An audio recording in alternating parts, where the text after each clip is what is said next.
Usa sa mga katuyuan sa gobyerno ani mao ni dapat i-encourage karon sa mga Pilipino nga maging healthy ta. Ma-encourage ta nga makuha na to na katong mga nag-edad nagsitinta kapin, ma-encourage sila karon nga mo ginhawa pagyud ta. Kay gamay na lang kulang na atay madawat na 10,000. O mag-edad sila rog 78, 79. So ma-encourage karon ang mga Pinoy, mga senior citizen, kaog gulay, dili abusaran ang lawas, dili mulimot o ginhawa. No? Maningkamot o ginhawa, kay gamay na lang kulang, isa na lang ka tuig, pila na lang ka bulan na nakoy madawat. So pag 80 karon, ma-encourage na pod ang mga Pilipino, mga senior citizen na maningkamot o ginhawa. Another 5 years, pila may dagan sa panahon. Another 10,000 ang madawat. Actually, maunay, kanang katuyuan din ha. Nga para mahimot ang healthy, naatay hugot. Nyanong dapat mukaon ta og mga healthy foods, healthy lifestyle, kay natay hugot nya natay dawaton gikan sa gobyerno. Mao nang 100,000 ang 100 years old kay para mas maningkamot pagid ginhawa. Ang istorya man gud sa uban nya, Mike, mukumot naman gani nagkuan? Kana daw ang idara, mukumot naman daw gani ano? Nauban, Mike, giango-ango naman in taon na Mike. Uy, yung sao pa man nila na 100,000, di na nila ma-enjoy. Posible, tinuod na, pero naman ay mga anak, naman ay mga apo. Ang kalipay baya nato, no, kung kita matigulang, di na baya nato na mauna-hunaan niya para sa tong sarili. Kita mga Kristiyano, kita mga Pilipino, kung unsa ikalipay sa tong pamilya, ikalipay naman po nato na. So katong mga niabot og 100 years old, di man tuod na nila ma-appreciate na kanang 100,000. At least ikalipay na nila kung magamit na sa ilahang pamilya, ilang mga anak, ilang mga apo, magbanding ba sila?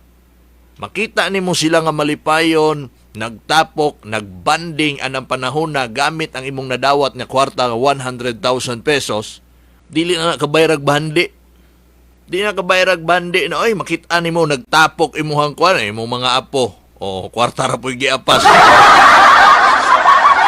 Muana ka nga, matay ugwa ko'y 100,000 pesos. Di ba gini matapok na kong mga apo? Ay? Mga naong ba kwarta ni mga apuhan eh? So, matapok na imuhang pamilya, imong mga anak, apo sa tuhod, apo sa bagtak, apo sa lapalapa. Wow! Sobra pa sa 100,000 pesos imuhang kalipay. Di man ma-appreciate ni Lola o ni Lolo nga nag-edad karong 100 years old, ang kwarta, yung kailangan kwarta na. Umugusa na si Lola mag-shopping. Di na.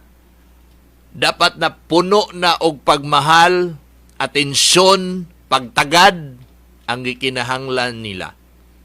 So magamit yapon ang kwarta sa ilang kalipay. Did you get my point? Mga na pag yun, Wad, pwede mo bali, ana? Wow! Pwede mo CA? I-CA na to ang katunga, 50,000, o niya, pag abot na to 100,000, 100,000, 100 years old, another 50,000 na lang ang madawat. O niya, di ka kaabot anang idara, kisumay mo pa Byrons mong gi-CA.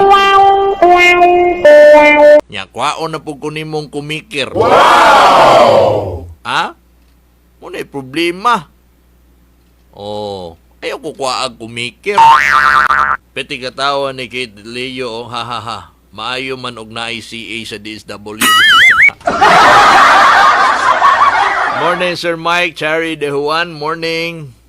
Mo lagi na, no? Ayaw ninyo gunahunaan na kay inigmaabot ta anang idara 99 years old na ka, wala namang gyud kay laing pangitaon ana or pangayuon ana.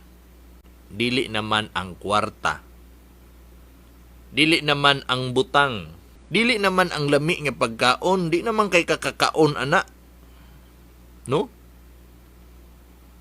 Huwag siguro, pakanon kag sirilak, ana.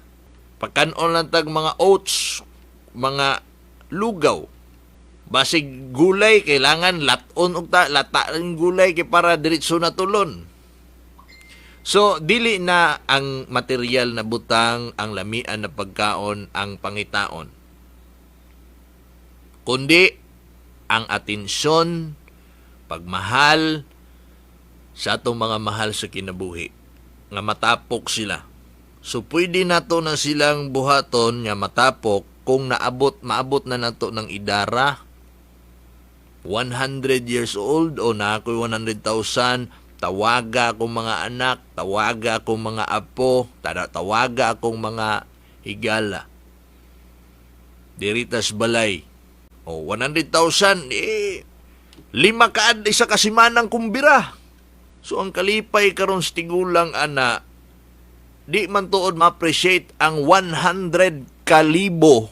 Ma-appreciate man pud niya ang kalipay tungod atong kwartaha. At least anang programaha sa gobyerno katong mga padulungay na nga kuhaon si Ginoo tungod sa katigulangon.